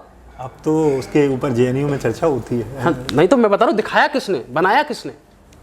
आप बताओ कि कितने भी नेता हैं, जितने भी आप सो कॉल्ड जिनको भारतीय जनता पार्टी जिनसे नफरत करती है और उनको देश विरोधी टुकड़े टुकड़े गैंग सदस्य बताती है, उनको बनाया किसने, उनको दिखाया किसने? आपका एलिगेशन डायरेक्ट बीजेपी पे। बिल्कुल सीधी सी बात। देखिए यार, ये तो सच्चाई है, ठीक है, कि एक को हीरो दिखने के लिए किसी को विलन तो दिखाना पड़ेगा, है ना? जब तक विलन ना हो स्टोरी में तो हीरो कहाँ से आएगा? तो जबरदस्ती के विलन बनाए जाते हैं, जबरदस्ती राष्ट्र की सुरक्षा को खतरा दिखाया जाता है, ठीक है ना? तो ये देश तब खतरे में आया जब 150 साल अंग्रेज शासन आया, तब इस देश की अखंडता खतरे में नहीं पड़ी। इस देश पे 800 साल मुगल शासन कर गए, 1100 साल मुस्लिम शासन हो गया, तो ये देश खत्म नहीं हुआ। और अब तो हमारे पास संविधान है, लोकतंत्र है, हम एक सॉवरन कंट्री हैं, तो हमारा देश खत्म हो जाएगा, खतरे में आ जाएगा। अजीब ही ढमना है। आपका पॉलिटिकल गुरु कौन है, जो पॉलिटिकल गुरु है जो आपको? देखिए मेरा पॉलिटिकल गुरु, देखो एक नहीं है, कई हैं जी, अलग अलग चीज़ें अलग अलग लोगों से सीखी। बिल्कुल, हर चीज़ सीखी। घर में सबसे पहले चीज़ तो अपने पेरेंट्स से सीखते हैं, फादर से सीखते हैं। फिर कुछ ऐसे पॉलिटिकल गुरु जिनको आप पढ़ के सीखते हो, ठीक है, तो बाबा साहेब रहे, काशीराम साहब रहे, जवाहरलाल नेहरू रहे, इनको पढ़ के सीखा, ये उस तरह के पॉलिटिकल गुरु हैं। फिर कुछ शिक्षक होते हैं, ठीक है, कुछ दोस्त होते हैं, और फिर जब राजनीति में आया तो राजनीति में मेरे प्रमुख जो मेरे को जिनसे बहुत सीखने को मिला है, इस क्षेत्र की राजनीति में डॉक्टर गोविंद सिंह से मुझे सीखने को मिला कि 7 बार कॉन्स्टिट्यूशन विधायक बने रहना, ठीक है, और जिस तरीके से डॉक्टर साहब का नेचर है, ठीक है, कि बहुत साफ स्वच्छ बोलते हैं, तो उसमें भी जनता का उन पे एक आकर्षण बने रहना एक बड़ी बात है। तो उनसे जी सीखा। फिर माननीय दिग्विजय सिंह कि इतना क्रिटिसिज्म होने के बाद भी, अपनी बात में हमेशा अडिग रहना, ठीक है, हमेशा डटे रहना। और उन्होंने कहा कि अगर मैं सही बोल रहा हूँ, मुझे लगता है कि मैं सही बोल रहा हूँ, तो उसके बाद दुनिया मेरे खिलाफ हो, ठीक है, मैं उस बात पर अडिग रहता हूँ। ये मैंने दिग्विजय सिंह जी से सीखा। और आपका फेवरेट पॉलिटिशियन कौन है? मेरे फेवरेट पॉलिटिशियन माननीय दिग्विजय सिंह जी हैं। दिग्विजय सिंह, ठीक है। और सबसे बड़ी जो यहाँ पे आपने शुरू में भी वो किया, संघ परिवार से, राष्ट्रीय स्वयंसेवक संघ से आपकी क्या दिक्कत है? अरे भाई, राष्ट्रीय स्वयंसेवक संघ से तो वैचारिक मतभेद है। उनकी जो कोर जो बेसिस है इस देश की नींव निर्माण से लेकर, तब से विरोधाभास है। वो जिस देश की कल्पना, आपकी पर्टिकुलर कह रहा हूँ मैं। हमें पर्टिकुलर मैं बता रहा हूँ, मेरा पर्टिकुलर उनसे क्या है, व्यक्तिगत निजी कुछ नहीं है। निजी तो मैं कभी ना, मेरे पास कोई आरएसएस का व्यक्ति आया कभी, अब वो अंदर जाता हो तो मुझे पता नहीं, पर मैं आज तक आरएसएस के किसी व्यक्ति से नहीं मिला, ठीक है। मेरे पास कोई आरएसएस का व्यक्ति ना अब तक आया, भगवान आगे की भगवान जाने, ना कोई बीजेपी का व्यक्ति आया। तो मैं पर्सनल तो मेरा किसी से कुछ नहीं है, ठीक है। पार्टी से, पार्टी को लेकर भी मैं, देखो पार्टी को लेकर भी नहीं, लेकिन मैं जब पार्टी में नहीं था, जब मैं राजनीति में भी नहीं था, तब भी मैं आरएसएस का विरोधी था।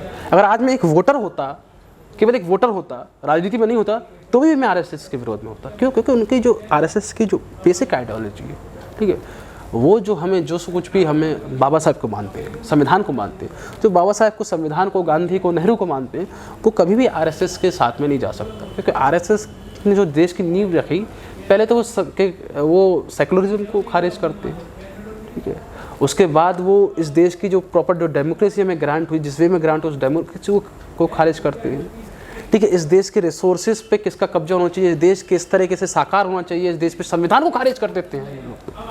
तो इस विचार, इस आप ये जो आप कह रहे हैं, इसको लेके अगर देखा जाए तो लोकतंत्र को अगर वो खारिज कर दे, तो आज उनका ही प्रचारक प्रधानमंत्री है, उनके कई प्रचारक मुख्यमंत्री हैं, उनके कई कार्यकर्ता, सारे लोग तो लोकतांत्रिक प्रक्रिया से जा रहे हैं, और कैसे? हाँ देखिए ना, लेकिन यहाँ 7 साल से यहाँ पंचायत का चुनाव नहीं हुआ है। उसकी वजह तो कोरोना भी हो सकती है। अरे कोरोना क्या बात है, आप देखिए ना, यूपी में चुनाव हो गया साथ में, तो बिहार में गवर्नमेंट ही है, बिहार में चुनाव हो गया। नहीं, मैं बता रहा हूँ आपको, बिहार में चुनाव हो गया, ठीक है। तो मैं बता रहा हूँ कि इनके हाथ तो यहाँ करा रहे हैं, जहाँ कराना है करा रहे हैं, जहाँ नहीं कराना नहीं करा रहे हैं, पर एक संवैधानिक बाध्यता तो है ना जी, क्या वो कराना चाहिए।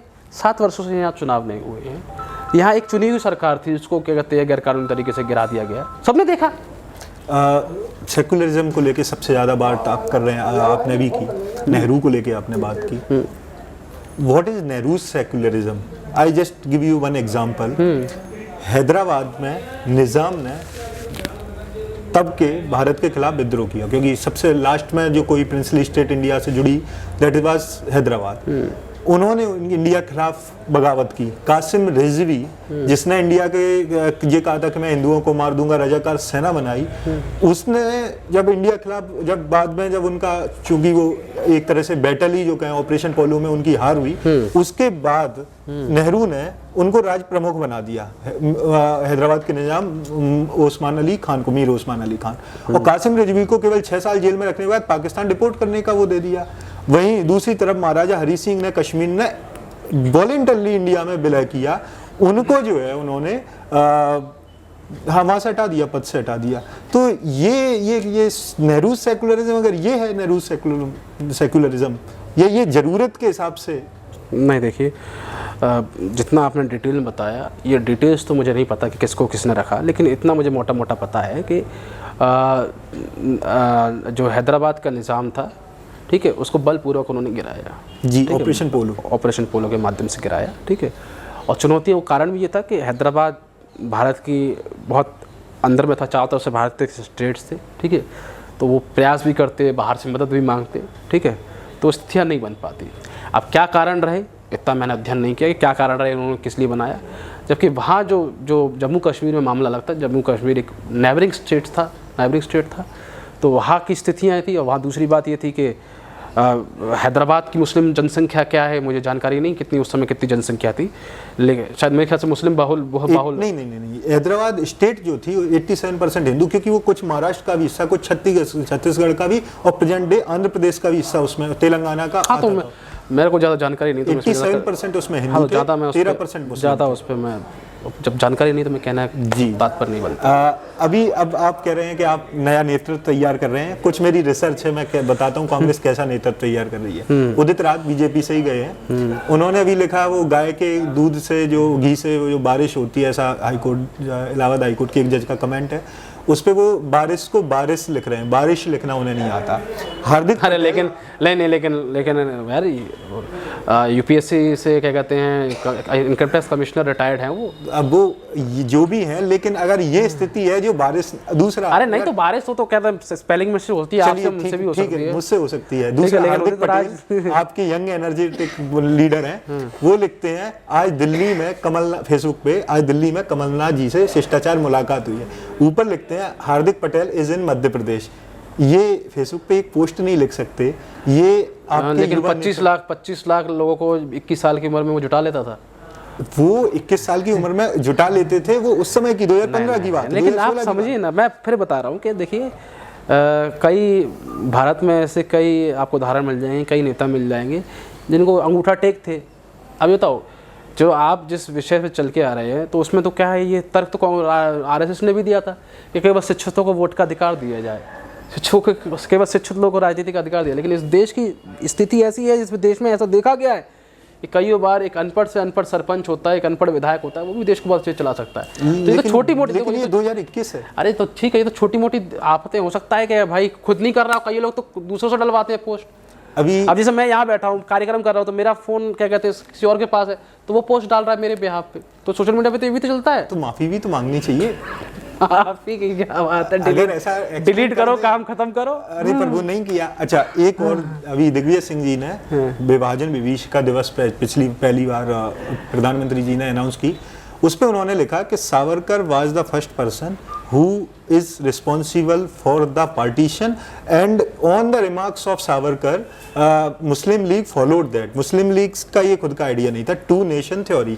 लेकिन हिंदू राष्ट्र दर्शन जो सावरकर जी की किताब है, मैं उसके गया, मैंने ये सोचा कि मैंने कहा सावरकर को इतना कहते हैं महिमा मंडित, अगर वो देश तोड़ने की बात, हिंदू राष्ट्र दर्शन में सावरकर जी ने स्पष्ट रूप से लिखा है कि it can not be possible for either Hindus and Muslim to have two nations, और इस भारत भूमि, इस मातृभूमि, इस हिंदू भूमि के कभी भी दो टुकड़े नहीं होंगे। तो दिग्विजय सिंह जो आपके इस तरह राजनीतिक गुरु हैं, ये सावरकर को कह रहे हैं कि वो तोड़ रहे थे, जबकि वो जो लिखा हुआ है मैं उसको मानता हूँ। उन्होंने जो किताब में स्पष्ट लिखा है कि ये हिंदू मुस्लिम बिल्कुल त्याग दें, ये इस तरह की मानसिकता भी ना पालें कभी, जो मुस्लिम लीग कर रही है। No comments. ठीक है, देश को, ये तो आप जवाब देंगे मुझे पूरा भरोसा, देश को किसकी विचारधारा आगे ले जाएगी, किसकी? देखिए, India that is Bharat, you are law student, you could understand it, India that is Bharat, but I interpret it India and Bharat, क्योंकि I went to Mumbai, complete different lifestyle, you go to Delhi many times, complete different lifestyle, you go Amman, different expectations, different people, different type of hobbies, different type of lifestyle, तो दोनों को समायोजित करना, जो BJP कहती है अंत्योदय, अंत का उदय, इसके लिए किसकी राजनीतिक या किसकी विचारधारा है जो इस देश को, कोई पर्सन या कोई पॉलिटिकल पार्टी जो इस देश को सही रास्ते पर सबको समायोजित करते हुए ले जाए? देखिए, मैं दो चीज़ें समझ पाया हूँ इस बारे में, और इसमें उदाहरण से आपके सवाल का जो जवाब है मैं उदाहरण से दूंगा। आपने बिल्कुल सही कहा कि इंडिया दैट इज़ भारत और इंडिया एंड भारत दो अलग चीज़ हैं। मैं भी कई बार अपने उद्बोधनों में ये बोलता हूँ। उसका कारण है उसका कि भारत ने जब अपने विकास गाथा शुरुआत की, भारत के पास रिसोर्सेज कम थे, तो एक व्यापक पूरा देश के लिए एक विकास मॉडल बनाने की जगह पर भारत ने सेंटर्स बनाना स्टार्ट किया। ठीक है, तो उन्होंने सेंटर्स डिसाइड करके उन सेंटर्स का डेवलपमेंट चालू किया, जो कि आज हमें हैदराबाद, पुणे, मुंबई, आपका दिल्ली, इस तरह के सेंटर्स, सूरत आपके सेंटर, ये सेंटर्स हमें दिखते हैं, क्लस्टर्स हमें दिखते हैं। ठीक है, तो ये एक फेज़ रहा देश का, एक फेज़ ये देश का रहा। उसके बाद जब हम लोग 1991 के बाद हम लोग लिबरलाइजेशन, प्राइवेटाइजेशन, ग्लोबलाइजेशन के दौर में आए, एलपीजी के दौर में आए हम लोग, तो हम लोगों ने स्ट्रेटजी को बदला। हमने स्ट्रेटजी बोला कि अब क्या कहते हैं, जो विकास है वो तब आगे बढ़ेगा जब ग्रामीण क्षेत्रों से हम लोग ज़्यादा धन लोगों को दे पाएंगे, उनके हाथ में ज़्यादा पैसा पहुँचेगा, उनकी कमाई में इजाफा कर पाएंगे। तो मनरेगा आया। मनरेगा ने कई फोल्ड्स क्या कहते हैं ग्रामीण इनकम को बढ़ा दिया। तो हमने देखा कि ग्रामीण क्षेत्रों में मजदूरी के भाव बढ़ गए, ग्रामीण क्षेत्रों की जो ज़मीनों के भाव बढ़ गए। ठीक है, काफ़ी ब्रॉड एस्पेक्ट में काफ़ी अच्छा देश, और देश ने 10% की ग्रोथ भी हमने देख ली। हम लोग उस समय भी एक अच्छी ग्रोथ पे थे, अच्छा आंकड़ा था जब पूरे देश विश्व में मंदी थी, ग्लोबल रिसेशन था, उसमें हमारे जो देश का जो सेविंग सेक्टर था, जो लोगों ने सेविंग्स करके रखी हुई थी, वो सब हमारे काम आई। हमारा जो देश का जो बैंक मॉडल था वो हमारे काम आया। ये हमने देश देखा 2013 तक। 2013 के बाद क्या स्थिति बनी? आज ग्रामीण अर्थव्यवस्था पूरी तरीके से चरमरा चुकी है। बल्कि क्योंकि जब आपका लॉकडाउन हुआ तो जो मज़दूर हमारा काम कर रहा था, ठीक है, उसकी मजदूरी मारी गई। आज मनरेगा में जो इन्वेस्टमेंट किया जाता है उसमें भीषण भ्रष्टाचार है। सब क्या कहते हैं काम आप जानते हो, ट्रैक्टर से और क्रेशर से, जेसीबी से काम हो रहे हैं सारे। ठीक है ना? तो पूरी तरीके से मनरेगा चौपट हो गई है। इसी मनरेगा के विरोध में प्रधानमंत्री जी संसद में क्या वक्तव्य देते हैं कि मनरेगा को हम बंद करेंगे, हम तो मनरेगा तो कांग्रेस की विफलता का जीता जागता सबूत है, उसको तो हम ढिंढोरा देकर पीटेंगे। ठीक है, और उसके अगले साल ही उन्होंने 35,000 करोड़ रुपये मनरेगा में बढ़ा दिए। और जब क्या कहते हैं लॉकडाउन लगा और जब पूरी तरीके से भारतबंदी छा गई तो दबाव में तो प्रधानमंत्री को सब कुछ क्या कहते हैं मनरेगा पे छोड़ना पड़ा कि मनरेगा ग्रामीण अर्थव्यवस्था चलाए। फिर उसके बाद उन्होंने जीएसटी लागू की। ठीक है, अब जीएसटी के रेट देख लो आप, कहने को तो है एक देश एक टैक्स, पर उसमें आपने मेजर सेक्टर जो पेट्रोलियम सेक्टर है उसको बाहर छोड़ के रख दिया। आज पेट्रोलियम को आप अंदर ले, उसको लेके कोई भी स्टेट तैयार नहीं कोई भी नहीं। तो उसमें दिक्कत है ना, उसमें स्टेट की इनकम घट जाएगी सीधी तरीके से, है ना। आप ये बताइए कि हम इस समय बहुत कुचक्र से गुजर रहे हैं। इकोनॉमिक हम लोग का इकोनॉमिक बिल्कुल फ्रीज हो गया है, इकोनॉमी फ्रीज हो गई। अब हमारे पास कमाई के साधन ही कम हो गए, जटिलता इतनी बढ़ चुकी है। तो आपके सामने है कि कौन सी दो विचारधारा हैं इस देश में। पिछले 10-7 सालों में कुछ लोग, चंद लोग अमीर हुए, चंद लोग। आज ही था किसी में कंपनी पड़े, केवल कुछ कंपनियों का टर्नओवर 160 लाख करोड़ तक पहुंच गया है। आज की अखबार में कहीं पढ़ रहा था। हाँ, सेंसेक्स बढ़ रहा है। कुछ चुनिंदा लोगों के हाथ में धन जा रहा है और बाकी जनता की स्थिति क्या है? भीषण बेरोजगारी। ठीक है, लोगों के टीए नहीं बढ़ रहे हैं, है ना। अब देख लो सरकारी कर्मचारियों के टीए नहीं बढ़ रहे हैं, जो महंगाई भत्ता है वो नहीं मिल रहा है, नई पोस्टिंग तो छोड़ दो, दूर की बात है। और आपका बच्चों के स्कूल में ये आप फैक्चुअल नहीं, मैं फैक्चुअल मैं आइडियोलॉजी पूछ रहा हूं, किस महापुरुष की आइडियोलॉजी? नहीं, मैं बता आपका सवाल ये था कि कौन सी पार्टी इस देश को आगे लेके जाएगी। आपने बोला इंडिया और भारत के विचारधारा, इंडिया और भारत, तो मैं बता, वही तो पहले मैंने बताया, मैं आपको एग्जांपल से कोट करूंगा, मैं वहां तक ले जा रहा हूं मैं आपको। तो लॉकडाउन लगाया, बिना सोचे समझे लॉकडाउन लगा दिया। इकोनॉमी की स्थिति क्या है? तो एक तरफ देख रहे थे कि हम लोग बूम कर रहे थे, अटल बिहारी वाजपेयी जी ने हमारे सामने जो विरासत छोड़ी, उस विरासत को हम एक अलग पैदा मिलेगा और भारत को दुनिया की सबसे तेज़ बढ़ती हुई अर्थव्यवस्था तक हमने पहुंचाया। तो और आज स्थिति यह है कि बांग्लादेश भी हमसे तेज़ बढ़ती हुई अर्थव्यवस्था है। तो निश्चित तौर पर दोनों आइडियोलॉजीज़ में एक केवल बात करती है अंत्योदय की, जहाँ पर अंत्योदय नहीं है, केवल दो लोगों का उदय है, अडानी का और अंबानी का, और दूसरी पार्टी वास्तविक में अंत्योदय की बात करती है। क्योंकि सोशलिज्म जो है, जो बेसिक आइडियोलॉजी है, वो सोशलिज्म जो बेसिक आइडियोलॉजी है वो कांग्रेस की है। हम लोगों ने उसके लिए रिसोर्सेज जनरेट किए, हमारे पास तो कुछ भी नहीं था दिए जाने का। हमें अंग्रेजों ने नहीं छोड़ दी थी विरासत, हमने तो जीरो से सब कुछ उगाया, जीरो से बनाया और फिर देश में बांटा। और हम निरंतर क्या कहते हैं, आप देखिए कांग्रेस ने 20 करोड़ लोगों को गरीबी से बाहर निकाला, और इस 20 करोड़ लोगों को गरीबी से बाहर निकालने के लिए हमें 30-40 साल लग गए हमें। और बीजेपी ने 40 करोड़ लोगों को गरीबी में धकेल दिया महज 2 साल में।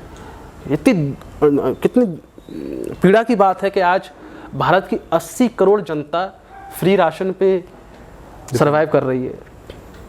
ये फूड सिक्योरिटी एक्ट अगर कांग्रेस नहीं लेके आए तो आज क्या हालत होती।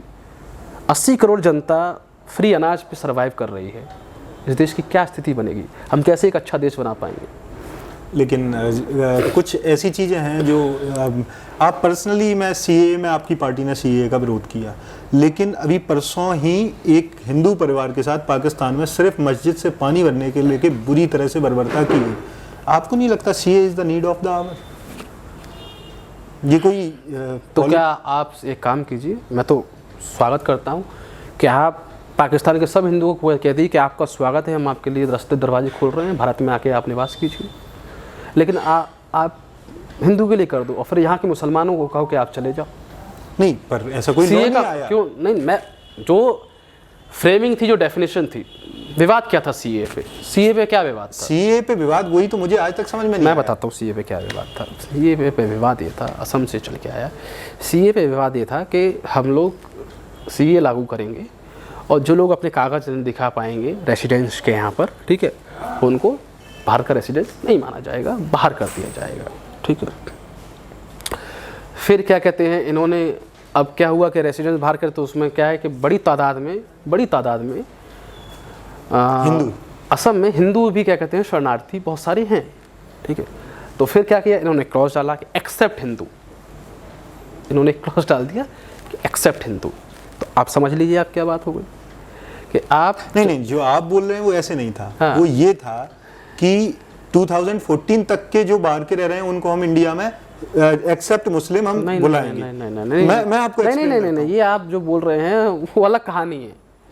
असम की जो बड़ी, असम की ही मैं बता असम क्या बता रहा हूँ कि असम के मेरे काफ़ी मित्र हैं। तो असम में क्या है कि असम में बांग्लादेशी घुसपैठियों की बड़ी समस्या है 1971 के बाद से। हाँ, बस तो उसमें बहुत सारी तादाद में हिंदू भी है जी, बहुत सारी तादाद में हिंदू भी बाहर से शरणार्थी आया हुआ है।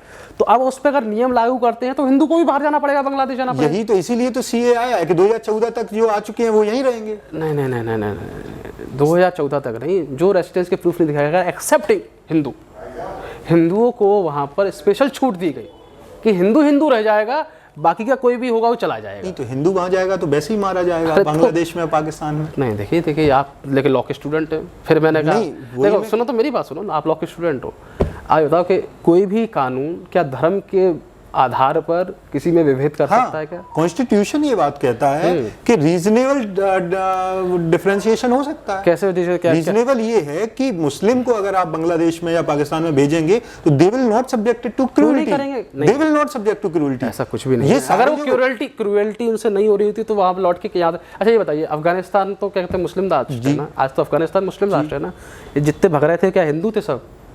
नहीं, उन्हें उस शरिया लॉ से डर है। तो किसी भी चीज पर वो कहीं भी जा सकते हैं। नहीं, मेरी बात इश्यू तो यही है कि हिंदू कहाँ जाएगा, बौद्ध कहाँ जाएगा, जैन कहाँ जाएगा, सिख कहाँ जाएगा? तो ये मैं बता रहा हूँ कि ये हमारा यही तो मोटिव है कि हमारा जो देश है वो सभी धर्मों का देश है। या मुसलमान भी बहुत समय से रह रहा है या हिंदू रह रहा है। We have limited resources, you have to accept that also. नहीं, लिमिटेड रिसोर्सेज तो अब आगे का बंद कर दो, लेकिन जो है ऑलरेडी उसको कहाँ निकाल के कहाँ भगाओगे, कहाँ ढूंढेगा? अब बताओ, किसी का 2 साल का बच्चा है, उसको तुम बांग्लादेश बोले वापस जा, वो 40-50 साल से यहाँ रह रहा है, अब तो उसको वापस भेज दो, वो कहाँ बसाता पड़ेगा अपनी? तो अब ये मानवता तो हमें भी दिखानी पड़ेगी ना। आज तक आप बताओ, ये भिंड है, हमें यहाँ तक कौन रह रहा है कौन नहीं रह रहा, हमारे गांव के आसपास हमें कभी कोई समस्या हुई क्या? नहीं, बट उसमें क्लॉज स्पेसिफिक था कि आप कोई भी पेपर दिखा दो, बर्थ सर्टिफिकेट, स्कूल सर्टिफिकेट, कुछ भी दिखा दो, अगर वो भी ना मिले तो 2 गवाह दिखा दो। अब आप गवाह भी नहीं दिखा पा रहे तो हु आर यू? नहीं, बर्थ सर्टिफिकेट वगैरह कुछ नहीं मांगा। तो उसमें एक सर्टेन उसके बाद से उनके कागज मांगे, जमीन के रिकॉर्ड मांगे, इतने साल तक के रिकॉर्ड मांगे, नोट के आपके आधार कार्ड, तो सबके पास आधार कार्ड है, सबके साथ वोटर कार्ड है, वोटर कार्ड दिखा दो आप बर्थ डॉक्यूमेंट नहीं, आपको अपनी पूरी पीढ़ी को लेकर, ठीक है, उसमें आपको डॉक्यूमेंटेशन दिखानी थी। ऐसे तो सबके पास क्या कहता है आइडेंटिफिकेशन प्रूफ है, फिर आप वैसे प्रूफ कैसे कर पाओगे? तो आप उसको मैं सीए जैसे कानून को गैर जरूरी मानता हूँ, और अगर वास्तविकता में अगर सीए जैसे कानून की आवश्यकता है भी तो भारत के सभी जिलों पे, सभी जगह पे आवश्यकता नहीं है, बॉर्डरिंग स्टेट में आवश्यकता होनी चाहिए। और उसमें भी मैं सरकार से मेरा निवेदन है कि अगर आपको लगता है कि घुसपैठ की समस्या वहाँ है और वहाँ जो लोकल लोग हैं उनको, और क्या कहते हैं, उनको दिक्कत हो रही है, उनके रिसोर्सेज जाए तो उनको उनकी कहीं वैकल्पिक व्यवस्था कर दी जाए, ना कि उनको वापस भेजने की। जो आज से 10 साल पहले, 20 साल पहले, 30 साल, 40, 50 साल पहले जो लोग यहाँ पर आ गए हैं, हम 1971 की हम 50वीं वर्षगांठ यहाँ मना रहे हैं, ठीक है। तो 50 साल तो हम बांग्लादेश युद्ध के हो चुके हैं, और ये समस्या केवल बांग्लादेश के बॉर्डरिंग स्टेट्स पे है। मध्य प्रदेश में ये समस्या नहीं है, भिंड के लिए ये समस्या नहीं है, लेकिन ये लोग चाहते हैं क्या कि पूरे देश में ये लोग इसको लागू करके अराजकता यहाँ पर भी फैलाएं। राहुल गांधी जी ने एक ट्वीट किया, Lakshadweep is India's jewel in the ocean and the power bigots of the power are destroying it. 3 नए कानून आए, पंचायत चुनाव वो नहीं लड़ पाएगा जिसके 2 से ज़्यादा बच्चे होंगे, दूसरा गौ हत्या नहीं होगी, गौ मांस नहीं मिलेगा वहाँ पे, और तीसरा एंटी गुंडा एक्ट था। इसमें ऐसा क्या गलत दिखा राहुल गांधी जी को कि जो क्या बीफ खाना लक्षद्वीप की संस्कृति हो सकती है, लक्षद्वीप जैसे महान संस्कृति? अच्छा, ये बताइए, 2 से ज्यादा बच्चे पैदा करना, और 2 से ज्यादा बच्चे पैदा करने का कानून तो अभी बहुत जगह चल रहा है, आपको सरकारी जॉब नहीं मिलेगी, कई जगह पंचायत में भी ऐसा आ रहा है। तो केवल लक्षद्वीप में इस तरह का माहौल, चूंकि वहाँ माइनॉरिटी कम्युनिटी ज्यादा है। हाँ, मैं बोल देता हूँ मैं आपको। चलिए ठीक है, कांग्रेस ने गलत कहा, पर क्या कहते हैं, भारतीय जनता पार्टी जब नॉर्थ ईस्ट में चुनाव लड़ने के लिए जाती है तो बीफ को ज़रूरत कैसे बताती है। यही भारतीय जनता पार्टी जब गोवा में चुनाव लड़ने के लिए जाती है तो बीफ को क्या कहते हैं कि हम बीफ तो खिलाएंगे, बीफ तो चलेगा, ठीक है, तो क्यों बात करती है ना। जब केरला का चुनाव लड़ने जाती है तो ये पार्टी बीफ बैन की बात क्यों नहीं करती है। तो अगर वो गलत करेंगे तो आपकी नहीं, गलत कैसे कर रहे हैं भाई, गलत कैसे कर रहे हैं? नहीं, हम बीफ नहीं खाते, एक सेकंड, हम बीफ नहीं खाते, आप बीफ नहीं खाते, हमारे लिए गाय पूछ नहीं है, ठीक है। अब ये तो दिक्कत है, कांग्रेस इसी बात की तो लड़ाई लड़ती है कि हम जैसा सोचते हैं, आप जैसा सोचते हो, यहाँ बैठा हुआ तीसरा व्यक्ति वैसा सोचे, वैसा आवश्यक नहीं है। लेकिन तुम्हें और मुझे दिक्कत है, इसलिए मैं तीसरे को भी मनवाऊँ और उस पर इस बात के लिए ज़बरदस्ती करूँ। कांग्रेस इसका साथ नहीं देती। Do you think that Hindutva is the politics even for the Congress? देखिए हिंदुत्व की डेफिनेशन वो डेफिनेशन नहीं है। देखो, हिंदू धर्म भारत के हर स्टेट में, आप जैसे ही यहाँ से गुजरात पहुँचोगे अलग अलग रूप ले लेता है, आप बंगाल पहुँचोगे अलग रूप ले लेता है, आप साउथ पहुँचोगे अलग रूप ले लेगा। इसलिए कोई एक व्यक्ति डिफाइन नहीं कर सकता कि हिंदुज़्म क्या है, हिंदुत्व क्या है। हिंदुत्व तो खैर, मैं हिंदुत्व को तो मैं ज़्यादा आइडेंटिफाई नहीं करता, मैं हिंदुइज्म को आइडेंटिफाई करता हूँ, ठीक है। हिंदुत्व तो केवल एक कॉइन है, टर्म की गई बीजेपी के द्वारा। लेकिन एक तरीके से पूरे देश को डिफाइन करना, भारत अलग अलग कल्चर का देश है। यहाँ से मतलब खान पीन, यहाँ से 100 किलोमीटर चले खाना पीना बदल जाता है, 100 किलोमीटर चलो कस्टम्स बदल जाते हैं, 100 किलोमीटर दूर चले जाओ तो धर्म बदल जाते हैं लोगों के। तो ऐसी जगह पर आप जो दिल्ली में बैठ के या नागपुर में बैठ के जो सोच रहे हो, नागपुर में आपका जो धर्म है, नागपुर में जो आपका क्या कहते हैं जैसा कल्चर है, आप उसको केरला में जैसा पोर्ट्रे करवाओ, उसको गोवा में पोर्ट्रे कराओ या नॉर्थ ईस्ट कराओ, तो मुनासिब नहीं है। एक क्वेश्चन पर्सनली देवाशीष जरारिया से है, नॉट अ कांग्रेस पर्सन। क्या एससी कम्युनिटी में रिजर्वेशन में क्रीमी लेयर कंसेप्ट होना चाहिए? क्योंकि मैं क्रीमी लेयर को कंप्लीट करता हूँ। मेरे गली में बहुत से एससी कम्युनिटी के लोग रहते हैं, उनके सब पेरेंट्स जो है सारे मजदूर वर्ग से हैं। उनमें से मैंने नहीं देखा किसी एक को भी जॉब मिलते हुए, क्योंकि जो एससी कम्युनिटी के जिनके पेरेंट्स आईएएस आईपीएस या किसी गवर्नमेंट पोस्ट पे हैं, उनके ही बच्चों को सारा लाभ उसका मिलता है। तो क्या क्रीमी लेयर की एससी कम्युनिटी में, मैं देवाशीष जरारिया से पूछ रहा हूँ, क्योंकि अगर कांग्रेस आप नहीं कहेंगे उसको। नहीं, मैं पर्सनली जवाब दूँ, मैं बहुत फ्रैंकली जवाब देता हूँ, मैं क्रीमी लेयर कॉन्सेप्ट को नहीं मानता, और मैं ओबीसी के लिए भी क्रीमी लेयर कॉन्सेप्ट को नहीं मानता। कारण है उसका कि किसी भी समाज में जो क्रीम होती है उसका आइडेंटिफिकेशन डिफाइन करने का पहले आप क्राइटेरिया डिसाइड कीजिए, ठीक है इनकम से नहीं है। कई जगह पे क्या कहते हैं हर बार उसको परिवर्तन करते हैं, सोशल स्ट्रक्चर से, बहुत सारी चीज़ों से, ठीक है। क्रीमी लेयर का कॉन्सेप्ट मैं इसलिए भी खारिज करता हूँ कि हर समाज में नेतृत्वकर्ता केवल जिनके पास संसाधन होंगे वो नेतृत्वकर्ता होता है। मेरा ये मानना है, व्यक्तिगत मानना है कि अगर आप क्रीमी लेयर कॉन्सेप्ट लगा के उस व्यक्ति को उस समाज से काट देते हो, हटा देते हो, तो वो कभी भी उस समाज का नेतृत्व नहीं कर पाता।